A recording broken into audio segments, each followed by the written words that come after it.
is July 19th, so you know what that means. It's Josh Keck's birthday. We all Happy knew. birthday, Josh Keck. We all knew, so what better way to celebrate than bring on a special guest, Jeff McArrager. Has absolutely nothing to do with Josh Keck, but why not, right? That makes Uh, total I sense. originally had a plan when we were going to bring on Jeff as a guest to have Jeff do like his amazing intro, like he does for all his guests, but for himself. And I would Yeah. just record it and then dub over and kind of like lip sync it as it goes along. But I ran out of time. Well, you But have all kinds of ideas. I do. I'm great with ideas. Terrible with execution of said ideas. But it's it's over, Mish. The open season has wrapped up. We finished off in Canton, Ohio. Open number 16, shootout number 8. I think it was a pretty good one.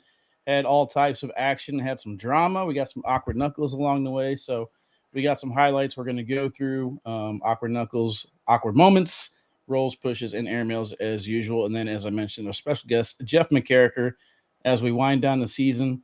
Plus, we got a new game we're going to introduce here. Mish came up with a brilliant idea: top floor bagger and four baggers. Send it or board it. And then would you rather? So I got a would you rather for Jeff. I thought of one as we were talking there right before the show started. But Okay. as usual, Mish, how are you doing? How are you feeling? I'm doing pretty good. We have been working really hard behind the scenes to launch a new online store for the ACL. It's a project we've been working on for months. And it finally opened today. So I feel awesome. great about the fact that the new shop is launched.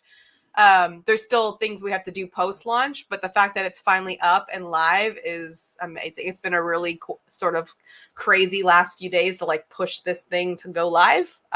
But yeah, so Cue up that bragging little title. yeah, That's I know. awesome. Yeah, I should. Let's hold on. Yeah.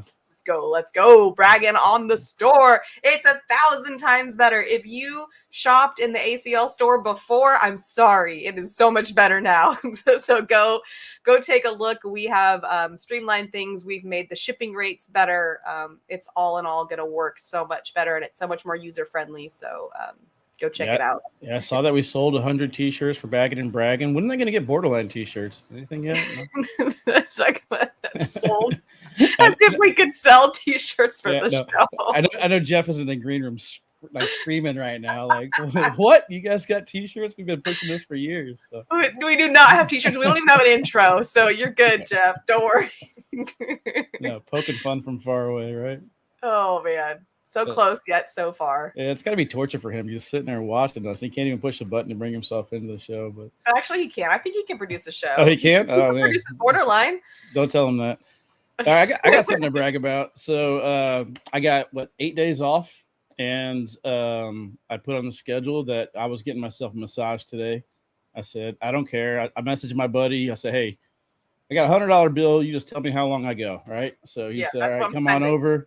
I drove over to his house today. Got to listen to some podcasts. Had a good little text message conversation with Brandon Greba from Titan. So hopefully something comes off of that. But then I just laid there. He went to work on me, deep tissue. He's like, is this too hard? I was like, I don't really think there's a thing that's too hard right now. My body is so beat up. We got done doing 17 out of 20 weeks in a row for me. I mean, that's insane. Not to mention 2 of those were long drives. But, yeah, he went to town, and I kind of felt a little sore on the drive back. But came right home. The house was like a nice 68, 67 degrees. Money. I sat down in the bed for a second, started petting the dog. Done. Fell asleep for 3.5 hours, just out. Feeling great. Yeah, so I woke up like about 5 o'clock. I was like, all right, I still got time to do the highlights and stuff like that, but it's fun. It's fun. That's a good little Wednesday. Yeah. Not gonna lie. And then last thing I'm kind of bragging about, I saw that Trey's tweet shows that they lifted the, I guess, ban for the 16U portion. So they're still keeping it at 8. So that still creates interesting scenarios here. We got your boy Vincent Frisch, I believe, has the potential to make it in the pro division. Braden Wilson sitting at the top of the open standings, so he might make it in. And then right there on the bubble, Ryan Trader. I'm going to look at the scenarios and see if there's a possibility for him to get in there. I'm not really sure what's going to happen with Bella's whole situation. I saw Eric Sharon. What about Sammy Soto? Is he not close? Sammy Soto, I believe, is a little bit further down than Braden and Ryan, though, as far as open standings go. So It's going to be interesting to see how it all kind of shapes out. I mean, there is the qualifier too, but I'm not sure what order each thing has, as far as priority goes. Oh, yeah, they list it's on the ACL website. Yeah. Oh, okay. So I'm going to basically take those rules, break it down one line at a time, create a spreadsheet, and then whenever Jimmy Humans and I do our like partner tear up, where it's basically going to tear up all the teams, we talked about it. I think we're going to kind of unveil this is what we see as an outsider looking in. Obviously, I'm not involved in the rooms where they have the important discussions and stuff like that, but I'm excited to see that they open the ban up. I mean, we saw last weekend. I'm bragging on the youth again. I've done this so many times. Insane. Ash Chamness and Braden Wilson just own the show. They put on a show. I mean, we were joking that when they left, nobody was on our court. They're like, yeah, nothing is as interesting as that. We have a match to go to the finals on our court, and they're 3 rows over, still hanging around after I think it was Hissner and Henderson played Cash and Braden. And it was just like everywhere that they went, they drew in a big crowd. People love watching the juniors. There's a lot of support in there. So I'm hoping Braden is in no matter what. We're going to do like a little fundraiser thing for him for Worlds. But yeah, bragging on the youth, man. I think the kids stole the show this weekend. I mean, how good are these kids going to be when they're adults? Like, it's not even fair. Well, that's Jeff and Bernie talk about it all the time. Is there a kid that can train, or is there a person that can transcend the sport? And I think it's going to be homegrown. I think it's going to be either, Jacob Gore, Cash Chamness has swag for days. So, I mean, he's got swag, he's got money, he's got any bag he wants. So Braden Wilson is not shy, which I think is like, I think I even said when we were talking about that idea of like who could transcend the sport, Braden Wilson to me has the potential because he has a great personality. He's well-spoken. He's talented. He's likable. So he doesn't seem like the kind of kid that's going to turn into like a jerky teenager, but I guess you never know. But if he stays humble and stays as like confident in his ability to speak and also to just connect with people, I think he could be the one. I think he has the potential. Yeah, just a little fine tuning on the edges for him, but I mean, I think he's shown all the right traits that we need for the sport. So hopefully he keeps on that track. I mean, finishing 11th overall in open standings, why not? Why not, Braden? Not too shabby. All right, guys, we're going to take a quick break. And when we come back, we will start our interview with Jeff. So stay tuned right after this.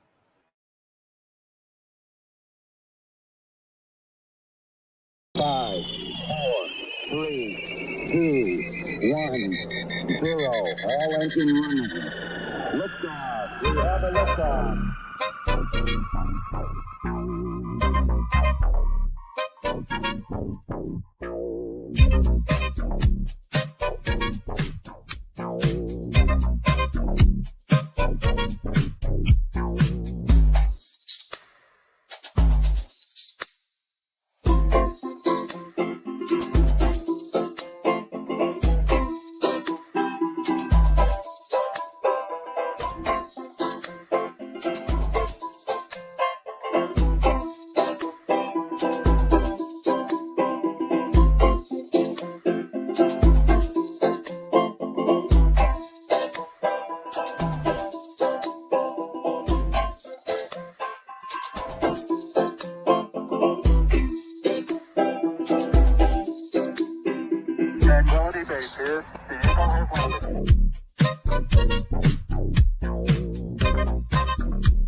One small step for man, one giant leap for mankind.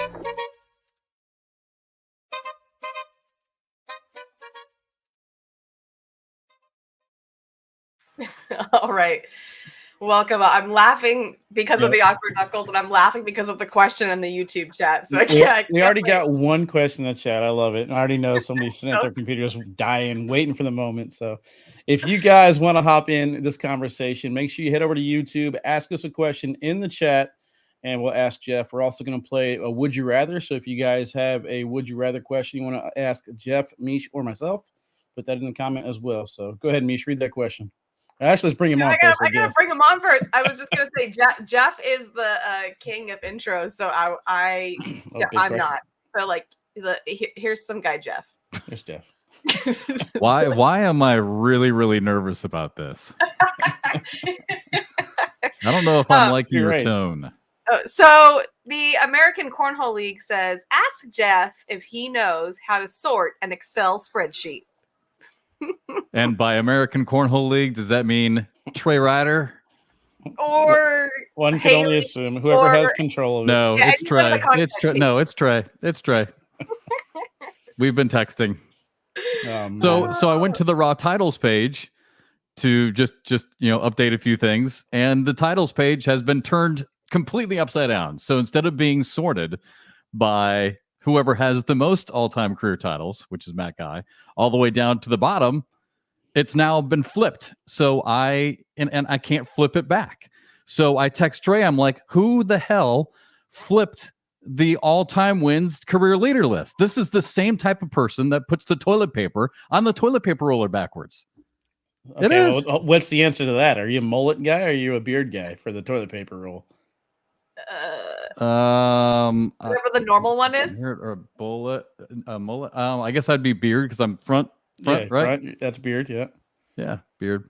You're a beard guy? Who's the other? I'm a beard guy. I'm a beard guy. Yeah. There are some mullet people. I've had issues in the past with a certain someone who put it on backwards. So whoever this did, I'm telling you, whoever flipped this chart to go backwards. And poor Corey Gilbert, and I found out today that Corey Gilbert is tied for dead last with 1. So poor Corey, now he's exposed. Every time I go to the Raw titles list, there's Corey Gilbert with 1. Oh, who wants to see that? There are some zeros. Now he's exposed. So Trey says to me, Trey texts me, and he's like, all right. He's like, here's all you have to do. And it's like a list, like a mile long of all these things I have to do. You probably can't even see it. Well, I gotta hit like Command A, Alt Shift B, hashtag, I don't know, all kinds of stuff, and then I got to sort by range, and then do something with a header, hit sort again, then descending total column. Like he's an engineer. No. I graduated from Kansas. Give me a break. This is not rocket science or engineer brain. This is literally a couple clicks of a button. You can do this, Jeff. No, he lost me at Command A. I'm done.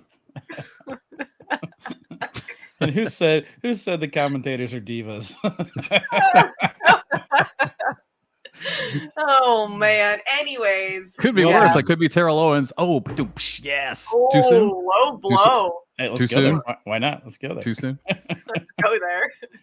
That is his reputation. He just. Why did we think it'd be anything different, right? Ocho Cinco was great. After the match was done, I just went down to say hi, and he practically jumped into my arms like he did with Logan Chamberlain, like we were college roommates. And I'm like, oh, okay, this is great. I'm hugging Ocho Cinco. That's what we're doing. He was awesome. Trey I gotta get comfortable enough. I gotta get comfortable enough next year to like actually mingle and interact with celebrities a little bit more. I feel like right now I'm just kind of a guy in the crowd who happens to just walk out on the playing area. I think it's different if you're starting out in the crowd. I think it'd be different if you're starting out in the back. But yes, that's true. All right, well, let's get into it. So we wanted to kind of wrap up the season and look for what we're going into for Worlds. So I guess my first question, Jeff, is just, this is not your first season, obviously. So what do you think about this season, how it's wrapping up in compared to last seasons and all that good stuff? It was amazing. It was absolutely incredible. We kind of touched that on our podcast this week. It was incredible. Yeah. All right. So first things off, it's 2023, obviously. I started this in 2020. So in my mind, I've always been thinking I've been doing this for 3 years. This is actually I just wrapped up my 4th regular season of doing play-by-play for Cornhole. So, I mean, that's really cool. Like next year, if they'll have me back, even though I can't figure out spreadsheets, apparently. If they have me back next year, it'll be contract is on the 3rd tab. Yeah. So next year will be season 5. I mean, it's hard to believe. But no, I appreciate everyone at the ACL. I mean, it's been such an amazing ride. But yeah, it was great. I mean, as you guys well know, it's been highly publicized within our world. I was afraid this year. I really was. I was afraid it was just going to be just a crappy block game that me and most people at home just don't want to see. I don't want to see washes out. People washing out at 5, 6, 7, whatever, 4, bunch of bags off the board. Roll shots missing, airmails missing, off the rails. I was just really worried that we were going to see some really crappy cornhole this year. And as you guys know, I went on my rant several times. These are professionals. And when you watch professional sports, you want to see something that you can't do. And I'm sorry, and I know it bores a lot of you, but I want to see 39 rounds, and I want to see 11.43 PPR, even if you lose. I'm sorry. I like to see 40 bags in a row. It's amazing. It puts so much pressure on each bag. However, that being said, like Trey and I have always said from day one, when the block game really kind of emerged a couple of years ago, it's one thing to lay down a block. It's another thing to play a dirty game. It's another thing to be able to clean it up. We've been talking about this now for a couple of years. And so now we're getting the best of both worlds. We are getting this incredible defensive game with these guys and girls making these incredible saves and shots to clean up everything on the board. So I really feel like this year was an incredible season because we got both sides. We got great offense and great defense. And it was just so much fun to watch because I'm watching greatness. I'm watching something I can't do. No one that I know in my family, obviously, or in my circle can do something like that. You have to watch TV. You have to watch the ACL to see, cornhole played at this level. And I love that. I love that for any sport. So you love this hybrid style of play that we've gotten this year. We've seen a lot of the carpetbag throwers start to throw high PPRs. Who's one player, though, that's came on your radar that you weren't really expecting that much out of, and then this season they just met all expectations and more? Tony Smith. Yeah. And Bernie brought up a great point. He and time will tell on this, but I think he's right. I think it's going to be harder for the slide player to learn how to become a great defensive player than it will be for a defensive player to be able to just run bags. And Tony has showed up this year and showed us all that, he does have control over that bag. I felt like he got so caught up with the defensive game last year that I felt like it got in his head, and at times he couldn't even hit a slide shot. Yeah. But this year he has matured, and now he has shown, hey, I'll run 30 bags with you. I'm fine with that. Let's go 4, 5, 6, 8 rounds. We'll just go for bag. But then all of a sudden he can lay a block, he can roll it. I mean, all of a sudden it becomes his game, and he dominates that too. So, I mean, he and Eric Davis were the two I was probably most concerned with. I don't think Eric has quite gotten there yet, but Tony has. I mean, he is just that elite hybrid player, and I have loved watching him play this year. Well, one thing is that the heavy sticky carpetbag throwers, and then Tony's combats last year were just extra sticky. But those type of players, they learn the technique by throwing that hard carpet bag, and now we're kind of looking at them switch over to a faster style of bag. Sorcerers, Witchers. We got the the convicts or whatever Tony throws, and now they're basically taking that technique and they're rolling these faster bags pretty much the same exact way. Their airmails are on point, and like you said, clean up the pushes and hitting these bar soaps and trick shots to save rounds. I think it's changed the game, and it's crazy. It changes every single year. It has. All right, guys, we got to take a quick break. We'll come back with more with Jeff right after this.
All right, we are back with Jeff McArrager. We're talking about wrapping up the season and looking forward into Worlds, which is going to be our real wrap up of the season. We're talking about players that Jeff has been impressed with this season. You mentioned Tony Smith. That I was wondering if one of those players for you was Hunter Thorne. He's one that stood out to me. I remember beginning of the season thinking like, really, Hunter and Noah? But I feel like Hunter outperformed what I thought.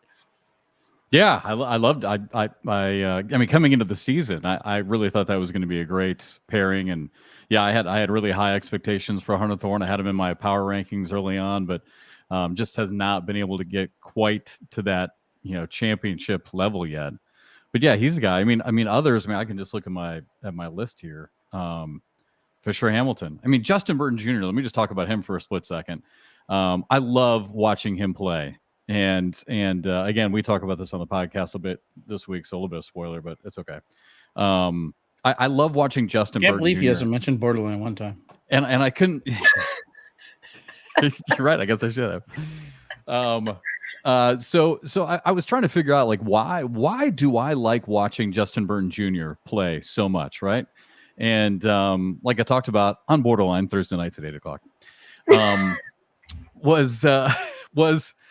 was he's athletic, like, and I know that's been a point of emphasis, or was this year for the ACL, and I hope it continues to be. We need our pros to be and look athletic. That may sound stupid, but Justin Burton Jr. like I think about cornhole way too much, and so I was like, why do I like this guy so much? He's athletic to me. He looks like an athlete. The way he stretches. I mean, it's almost like Randy Johnson when he was pitching in the major leagues. Randy Johnson was 6'6", right? I mean, by the time he delivered the baseball, it felt like it was on you. It was already like halfway to home plate. Justin Burton Jr. has this long wingspan, right? So by the time he releases the bag, he's already got like a 1.5 foot head start over everybody. But he just looks athletic. He looks competitive. I love his style. I just love watching him play. So Justin Burton Jr., Fisher Hamilton, he just had to learn how to win. I've talked about that before. And then my guy, Jake Gore. I'm just so proud of that kid. I so proud of him. I mean, almost like he's my son. I mean, I've loved watching him mature. I love talking with Jackson. Jackson is, I mean, someday he should have his own podcast. I mean, he's a great conversationalist. Yeah, but to watch Jake mature, and to see his game grow, I hate to leave people out. There's so many, but that's just a few more. Yeah, no, that's good. I could go on forever, as you well know. Going into Worlds, are there any players that you feel like show up or shut up type of thing? Like, who needs to really show up? Do you feel like at Worlds? Well, I mean, they all need to show up. No, but like who do you feel like this is like kind of their last chance in a way? Like they didn't have the season that they thought they would, and Worlds is kind of like what happened to Ian Cripps last season, where he was not going to make it into the 8 of the junior spots, and then he showed up at Worlds. Gosh, I mean, I don't know. I mean, are we talking about? I mean, I don't know all of the logistics and all the rules and everything, but I mean, Trey Birchfield. I mean, hello. I mean, is he in danger? I mean, are we talking about Trey Birchfield? I mean, does he have a lifetime exemption, or is this a guy that's going to be able to? When you win a world championship, are you exempt? Is it like winning the Masters? You get to come back for the next 20 years.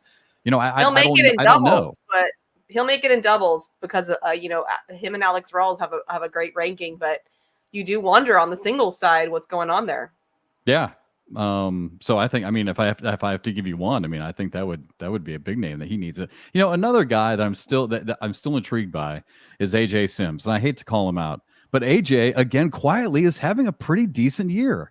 I think if you look at the standings, matter of fact, I think I still haven't pulled up from earlier. I do. AJ, he's tied for 22nd in the world. This is a dude, and again, I hate to call him out. We've talked about this before. AJ Sims has 0 titles, no wins, no open wins, nationals, worlds, shootouts, whatever, none. But yet he is tied for 22nd in the world. Like is AJ going to be that guy that kind of comes out and does what he did? I think it was in 2020 or 2021 at the World Championships when he took Jamie Graham. I think it was 2021, maybe took Jamie Graham all the way to the championship round of the singles world championship. But AJ Sims, I'd love to see him show up. That's a good one. It is kind of surprising when you see that top ranking and then no time singles. Like that kind of plays into my would you rather that we'll get into in a little bit. And Devin Harbaugh. I mean, I'd love for Devin Harbaugh to win, so it would just shut people like me up, who would talk about best player to never win a major. And he's going to get it. He's such a great guy and so positive. He'll get there. It's just a matter of time. But we can't root for people, but that'd be a great story if he Doesn't wins. it feel like Devin Harbaugh, looking back at this season, if you didn't look at the pictures, you would say Devin Harbaugh has 4 titles this season? Yeah. Like the way he's been playing, he's in almost every single final. He's going deep in all the broadcasts. He's hitting amazing shots. Like it almost feels like Devin Harbaugh's won 4 times this season, but basically just we got the doubles title with Vincent Frisch and then the one singles title in Oswego. So. Yep. Yeah, I mean, cornhole is no different. I think about Kyle Malone too, Wally. I mean, Kyle Malone he was the best player in the universe, right? We all said that to begin the season. And, it doesn't matter whether it's football, basketball, baseball, or cornhole. It's a long season. It's a grind. And you have to, every player, every team has a journey. And for Kyle Malone, unfortunately, it's just been one of these journeys. Mm-hmm. And so where is he going to be? Is he finally on his way back up? Ryan Windsor. I was just on their podcast last week, and they asked me, could there be a surprise player?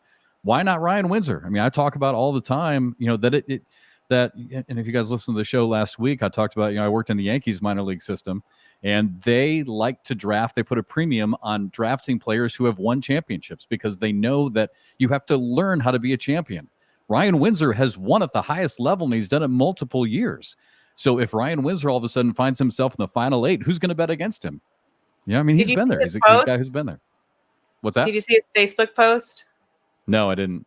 So he posted something right after this past event, and it said something along the lines of, like, there's too much money to be made. Like, I need to basically work harder kind of thing. Yeah. And, he definitely has some other passions in addition to cornhole. And I just wonder if that sort of is pulling, like, you look at the top 10, and the top 10, at least from my perception, are probably pretty selfish with their time, I would imagine. I don't think you can be top 10 without some pretty big sacrifice in the other areas of your life. Yeah. Like, I doubt anyone in that top 10 is being pressured to do much else than play cornhole. I don't know what your thoughts are on that. Yeah, for sure. I mean, the game is doing this, right? I mean, it's splitting. I mean, look at Jordan Power and Jay Rubin, right? I mean, Jay's got a lot of distractions going on because he's a father, just like a lot of us are, and I totally get that. Jordan Power, is really wanted to become an ACL, full-time, and he is a full-time ACL pro. And you're having this total split of players, and it's difficult. I think that's what makes, not to get on a little sidebar here, but Tanner Halbert, what he did this past weekend, and is he a guy who can make some noise? I watched him play for a little bit. Tanner has such a good bag.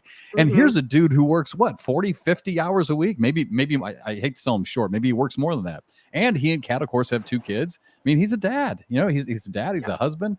He's a family member, and he works, for the city of Lakeland. And the fact that he still has time to be a great player, and what he did last weekend, I'm just so impressed with that. But yeah, there's definitely a divide between those doing full time and those who still have to have jobs. But Ryan Windsor, yeah, I mean, he probably needs to pick because he considers himself a multi-sport athlete, and you've heard me talk about this in the broadcast with gaming and poker and cornhole. Probably needs to concentrate on one. I think Ryan Windsor is actually on the uptick right now. I liked what I saw at him at the shootout. I mean, you talked about Kyle Malone. He's usually beginning of the season type player, and it makes what Ryan Hart did this final shootout create kind of an interesting matchup as we head into the shootout playoffs at Worlds as well, because Ryan Hart is another player who's catching fire at the right time. And again, Kyle Malone, he's right there, but it's just something's a little bit off, so. Yeah, great point, Wally. And I loved watching Ryan Hart play. I think I joked with you guys. He could be the best going in last weekend. He could be the best player I've never seen play before. The biggest name that I'd never seen play. And man, the moment was not too big for him, and he killed it. It was not. All right, we're almost out of time, so I want to do the would you rather. All right, so would you rather have a bunch of second place finishes or one signature win? Oh, one signature win. Next. That's like a big like you're talking like a national win or like a world championship. But you could have second place in all 4 nationals. But yeah, if it's a shootout, no, I'll take a national though over a bunch of second place. Yeah, So I love title, no paychecks. I got you. I love championships. I mean, it's just one of those things that yeah, I mean the money obviously. Well, but I'm assuming, I mean, the question is, Wally, second place finishes. You're still winning if you're at third and fourth and fifth place. Yeah. Yeah, so, you're still getting money. So I would still take that win because no one can ever take that away from you. You know, I mean, if you're a national winner, that's in my opinion, I'm assuming that's what we're talking about, a national winner, a world's win. I mean, if you're a national winner, I mean, that to me, that's a big deal. That's like winning a major in golf. You know, I mean, no one's ever going to take that away from you. And if you're a Super Bowl champion, you're always going to have that ring. I for sure would take that win. All right, so I got one here. Mine is: would you rather call Game 7 of the World Series of baseball, or go into the Cornhole Hall of Fame as a commentator? Oh wow! Oh man, Wally, I hate you right now. He gave you a hard one. Yeah, I hate you. Now wait a second. Assuming that I am calling Game 7 of the World Series also means that I am under contract for $1 bazillion with Fox. So I'm choosing that all day, every day, because the main commentator got hurt, and we need you to fill in for one day. It's only. A fill-in. It's a one day. Oh, just one game only? Yep. Yeah. Cornhole Hall of Famer for sure. Okay. I'm not gonna lie. I could have swore you would have gone with Game 7. Nah. Cornhole Hall of Fame. Put me in. I'll take that over the game. I mean, over one game. All right, Jeff. We are out of time. We got to move on to our already. Highlights. Are you kidding me? Commercial. We have a commercial, and then we'll come back with our highlights and the rest of our games. So, Jeff, it's been real. Thanks for joining us. And work on that Excel spreadsheet and report back, please. Oh my God, that's right. I got to do that. We're going to take a commercial and come back right after this. Bye, guys. See you, buddy.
Welcome back, everyone. It is highlight time, and crossing our fingers they work.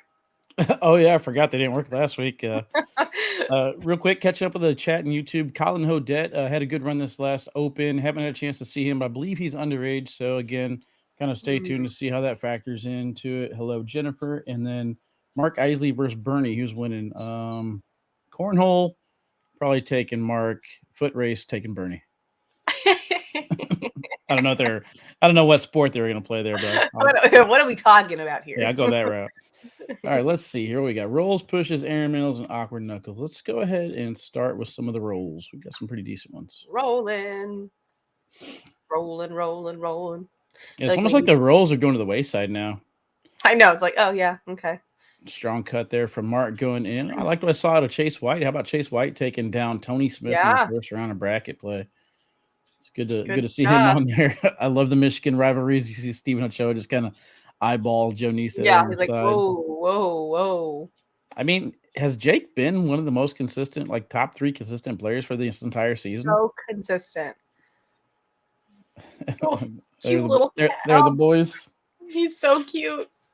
I can't with it. Yeah, big size description. I'm still kind of bummed I didn't get that Eli Stevens cash channel side by side I wanted. He was there too. I saw him at the end. And Eric Anderson and Timmy Jonas finally getting to see them on the broadcast. Of course, Devin Harbaugh just hitting the rolls, doing it with BGs this time as he was partners up with Fisher. Nice little roll collect there from Fisher. But here's the roll of the week for me. Justin Burton Jr. going backside with this one, catching just enough speed to hit that ACL on the red zone and then drip right back in. So not easy to do. No, I can't do it. I'm still waiting to hit my first roll. I was thinking, like, I keep going through these fictitious situations, where like, okay, I make broadcasts for comp singles, and there's one chance where I go airmail or I hit my first roll, and I'm like, I'm gonna hit my first. That's the moment. Never succeeded before, but will then. We'll try it on the big stage right now. You saw Jordan Power try to do that. It did not go well. That made the awkward highlights. That's so weird. All right, going airmail. There. Fisher Hamilton peeling off, and there. Look how small David Dennis looks. I still can't get over that. Next to Fisher Hamilton. Fisher's a big kid. I like what I saw out of Noah. Apparently his nose hurt. I mean, look at this one here from Austin. Just barely on the red zone, drags it back in. Unique throwing style here from Darren. But yeah, I liked what I saw out of Noah. He's dealing with some wrist injury, I think. Oh, I didn't know that. Yeah, not sure if he's got that figured out, or maybe if it's helping him kind of zone in a little bit more. But I liked what I saw out of Ryan and Noah. Wouldn't be surprised if that's a possible team that I'm putting on the map next year. Yeah. And here's Kyle Malone. This came immediately after a dirty bag, and Kyle Malone looked defeated and then comes right back into it and hits that airmail. Yeah. What you think about that? I like that I was able to get some of the advanced action. Oh, yeah. We had like a lull or something. I forget. Yeah, the other matches were finishing up. Fisher Hamilton there almost gets the and one.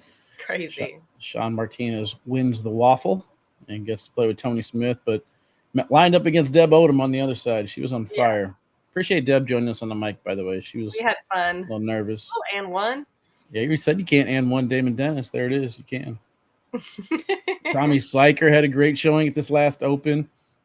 I think he's on the outside looking in as far as the pros go. So he did. He had a great weekend. Yeah, he might have to go into the qualifier. Good airmail there from Justin Burton Jr. Duncan Clemmer, just very animated. He's having a whole conversation. know what's going on there. Yeah, JBJ lands on the pile. If I'm not mistaken, I think this set Justin Burton Jr. and Logan up for a good position to win that match. Jamie Graham looked very good. Burness set up top right here gets one of them to go. We got some awkward knuckles on the back end of that one as well. But, I think that heading into the World Championships, Ryan Windsor is just on fire right now. He's hitting his airmails, which is a huge part of his game. I like his minimal use of the roll attempts. Yeah. Jimmy McGuffin said he's been working on that and one. So that's kind of scary. That's terrifying. To think about that one. It's not good news for everyone playing against him. That's for sure. There is the and one collect. And for you, Mish, I slowed it down. This is my airmail of the week. Boom. Big shot right there. So see, whenever I got time and I get a nice massage, I can make magic happen. Like a brand new Wally. This is new Wally. I don't even know what to do with this Wally. I'm helping. That's really good. Oh man. Pushing time. Starting things off with Deb. Just enough of that one to go. Fisher Hamilton's push is coming in so hard. Oh, he takes it all though. Yeah. I remember this. Give him a lane. Don't give him a lane. Yep. Good to see Brandon back on the courts again, though, but Joe K didn't care. And then you see here Noah Wooten just loves the Viper R's. You're so evil. I'm just saying, it was a good shot. I hope someone grabs just that little clip and just does that, like where it just keeps playing it, And there, Duncan Clemmer didn't learn his lesson. Misses the block twice. Gets a 3-bag push from, I believe that was the first one was Gavin, and then the second one Adam Hissner. Painful. Devin here, a little 3-for-1 push, takes everything in just the right amount of speed. Ryan Hart using that slinky tech, getting just enough of that corner. Tanner's shaking his head. No. Yeah. Why? But even though it looks awkward, Ryan Windsor, I'm telling you, he's starting to get hot at the right time. I'm going to have to look at the standings and figure some things out, but don't be surprised if I don't take Windsor for Worlds. Oh, okay. I'm going to say I like what I see. Ooh, a little bar soap action. A lot of bar soap action. Well, This that one, that one didn't even look like a bar of soap. Devin still found a way. And then Jake, again, ill-advised roll or airmail, whatever he went to. I think he gave up a 9. This one fired me up, though. Oh, my God. Who gets fired up more? Jordan Power, though, with the push of the week. Got underneath it. I know you want to rewind and see Cash one more time, don't you? Let's go. Little Cash. Little Cash. Oh, I have to hit play. That helps. But Cash and Braden firing each other up fires me up. Love what I'm seeing out there. He needed to get that. Yeah, it was 20. Yeah, so it was like a huge shot. Oh, man. You know what Cash reminds me of there? You ever see like the little kid in, like, I believe it was like a hockey game where he's up there dancing. He like lifts up his shirt and starts. Cash looked like that kid right there. Fired him up. Oh, that's a good one. Okay. And last but not least, awkward situations. You get changed to awkward situations. Yeah, awkward knuckles and unlucky moments there. Fisher Hamilton's like little tomahawk roll that he got, and then just an unfortunate push right there for Jeremy Schermerhorn. I think Jake Gore went through the 5 different stages. You got Tanner Halbert using the Jedi mind tricks on that bag. The old accidental and one. And then I had to get a clip at Adam Hester saying, "You're smart." So you said it right when he did too. You should definitely take that clip. You literally worded it the same time as him. Yeah. Oh. And then a little awkward knuckles action. Yeah, UTEEP score. I got you. Oh, it's so far. Yeah, so far away. Duncan's like, no, I'm getting this one, bro. I'm coming all the way across to get this one from you. He went from a knuckle to a hand. Dude, knuckles, hands, and then Adam Hister's aim is off. Just completely missed that knuckle. What was that? That's crazy. Left hanging a little bit. And then Chase, same thing. Some self knuckles from the youngsters. So Jeremiah Ellis might not be a pro yet based off of standings, but he definitely understood the assignment. We got some awkward knuckles stalking all the way down. He doesn't care. Hello. I'm here. I'm staying here too. So I'm good. Well, that's good stuff. Yeah, the awkward situations are always fun if you can catch them. I don't remember which one it was that I was like, awkward knuckles, because you weren't paying attention and you grabbed it without even looking. I think it was Braden because I didn't see it with Braden. Oh, I think it was. Yeah. That was a good one. There was one moment where I lost replay or I didn't see it, and then I said I need to go back in and pull that clip. So I don't know if it was a good shot or an awkward knuckles, but I was supposed to ask you to remind me which one it was, and I forgot. So if you didn't make the clip, I'm sorry. I definitely don't know what that was. Yeah, I was in massage sleep mode when I made these, so that's totally understandable. Yeah. All right, we're going to take one more commercial break. We're going to come back with our new game, so don't go anywhere.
We are back, and we chatted about the idea of coming up with a new little game, especially because we are getting towards the end of the season, which means we're not going to have highlights from our events, and we're not going to have odds.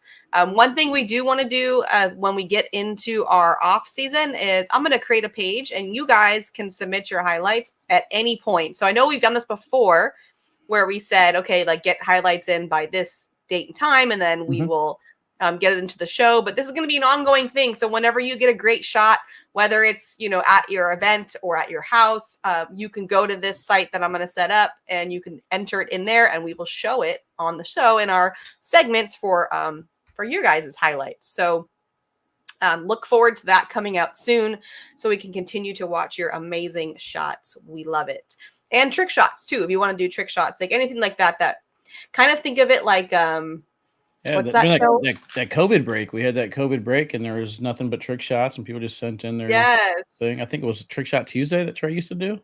Yeah, but I was thinking about like, you know, like the shows just on regular TV where like you like go like America's Funniest Home Videos or like that kind of concept. Like, so any videos that you think would be entertaining for our show, whether it's an awkward knuckles or a great shot or a trick shot or anything like that, we want to feature you on the show. So I will get that set up after Worlds for you guys to submit your videos in, and we look forward to checking those out. And potentially have opportunities for you to come on the show and join us. So all sorts of fun stuff coming up in the off season. Yeah, eventually I'd like to get to the point where we could have a guest come on and actually ask our guest a question live and in person. Obviously it has to be somebody that we trust. I saw somebody in the chat says Ian for viewer of the month or something like that. I'm like, I don't know if I trust Ian live. He's all over the place. I love the support. I love the interaction, but yeah, we got to make sure we put them through the screener. Oh yeah, we are live. So, there's no editing. Okay, so for our game, what we wanted to do is we have a top floor bagger and floor bagger of the week, and then we have send it or board it. We did would you rather earlier. So the way that it's going to work is I'm going to give my top floor bagger of the week and my top four bagger of the week. And then Wally, I don't know if you prepared any for today, but I'll say what mine are. And then for send it or board it, I'm going to give a scenario, and then you would say whether or not you would send it or board it. So yeah, I got one. I'm going to have to write it down because I might forget by the time we get there. Go ahead. For your four bagger or send it or board it? No, send it or board it for you. I got one for you. Okay, got it. All right. So for my top floor bagger from the week is JBJ and Logan Chamberlain stealing that last double spot for the Tournament of Champions, blocking Gavin Cano. Gavin Cano got in, I believe, 2 other times, right? With 2 other people. Well, he won with Mark Richards, who was already in. He was already in, and then he won with Fisher, but Fisher's already in with Eric. Fisher's already in. So this was so 2 times Gavin Cano won in doubles, can't be in the Tournament of Champions because his partners had already gotten in, and he was so close to finally getting there with someone that who did Gavin play with? Caleb Batson.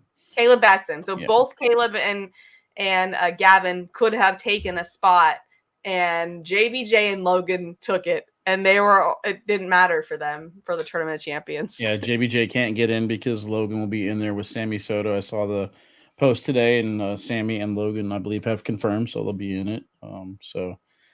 Unfortunate situation. I kind of wish there would have been a little bit more hype for this going earlier, because we did question at the beginning of the season, why mix up partners? I mean, why not throw with your regular partner? It doesn't make sense. And I'm not sure how many people knew that there was a Tournament of Champions at the end of the season where they were doing that, but it makes sense there. Well, I think going forward, it might be a topic of conversation when they're choosing their open partners for sure. Oh, yeah. And then my 4-bagger is 7-year-old Cash Chamness throwing a 10.25 against top pros. I can't remember which game it was, but he threw that. I think it was Caleb Batson, actually, and Gavin Cano that he threw that. A 10.25. Yeah. He's only been playing for like a year and a half. He's 7 years old, and he did incredible. So he's my 4-bagger of the week. Yeah, I think I'm going to probably piggyback off of the same topic points. I mean, the floor bagger for me, it's hard not to go with Gavin and KB in that situation, because Gavin had the game in hand. He just needed to go board, and he rushed the shot, and he sat there and he knew he had the moment and just threw the bag without even thinking, without even making sure that bag was on the board. And I talked to him afterwards. He's like, "Man, I did rush it." He's like, "I knew I had it and I rushed it." And then the KB on the other side had an unfortunate situation. I believe it was Justin Burton Jr. hit an amazing airmail or something like that. I can't remember, to basically get them back into that game. But yeah, it's got to be a dagger getting that far, being in command of everything, and then just falling a little bit short. But four bagger, I'm basically going right back to. I'm going to the junior. I'm going to the youth that I've seen. There's a lot of names that I'm going to forget, so I apologize up front. But we talked about, Colin Hodette being one of them. We got Cameron D'Ambrosio, Ryan Trader, Mason Trader, Jaden Ellis, Landon Bass. A lot of the youth this season has definitely been my four bagger of the season. I'm proud of what they've all accomplished. There's only 2 spots opening up this season that I know of, but I think next season it opens up quite a bit more after that. So we got people aging out, you mean? Yeah, aging out. So don't get discouraged. It does suck. There's only 8. I understand that, but do the exact same thing you did this season, next season, and now that they lifted it and don't have that 16U restriction anymore, I think you guys should be good for next year. Just keep on going. Absolutely. All right, my send it or board it is you win a national championship with your doubles partner, but you don't have the right personality match. Are you sending it or are you boarding it? So this is kind of interesting here for me because I've seen this multiple times this season where there's like great shot, just questionable decisions at times, and it looks like they're not on the same page, and then there starts to be a little bit of finger pointing going around. You know what I mean? So then you always try and figure out who's going to be better for the next season. And this is kind of, like I said, what our show is going to be about next week. We're going to tear all this stuff up. 2 of them that come out to mind right off the bat, I'm looking at Trey Birchfield and Alex Rawls. At the beginning of, is this their second season together? Yes. Okay, so at the beginning of their partnership, it looked like Trey Birchfield was the alpha, kind of looked at Alex Rawls a little bit like, what are you doing? You got to step it up. You got to become an elite player if you wanted to. And then Alex Rawls became that elite player over the last year and a half. And now it's like, Jeff was saying earlier, Trey Birchfield kind of calling you out, but you on the spot. Alex has become the alpha. Trey Birchfield's now trying to catch up. They won a world championship last year, Jordan Power and Jay Rubin. I'm not 100% sure that meshes very well. And now with Jordan Power moving out of the Great Lakes Conference and heading over to the Carolinas, I'm again not sure which one. I just kind of lumped Carolina in together. But, are they going to be a team that stays together? Are they matching personality-wise? We saw Jordan Power hit the amazing shot to win the shootout. But other than that, it was pretty much all Jay Rubin leading up to that. So does that get in their head? So if you're asking me if I'm sending it or boarding it, I'm probably going to send it. I feel like I might have the confidence enough to pick up somebody better, put in the work, and deserve that. So what if you're out there listening right now? I want to know: are you sending it or are you boarding it? So are you going to keep playing with that partner, send it, or are you boarding it, saying I'm aborting this partnership based on the fact that you have won, but there is a personality mismatch? So send it or board it. All right, what's yours, Wally? All right, so mine's kind of along the same lines. I'm actually going to get very specific with mine. So, all right, let's say that, we don't get to play much, Mish. So if I'm signed up for an open with you, you're my partner, you're my doubles partner, but then Eric Davis comes up and says, hey, I need a partner. Are you going to send it and go throw with Eric Davis? Or are you going to board it and stay with me? What say you, Mish? Oh man, I mean you specifically, or just anyone? No, me specifically. Oh, and then I would just ask you what you want me to do. That's not like if it was someone that I wasn't super close with, then I would board it. I would say, Eric, I gotta play in the time. I've already committed to this person. But if it's like you that I know personally, like, Wally, what do you want to do?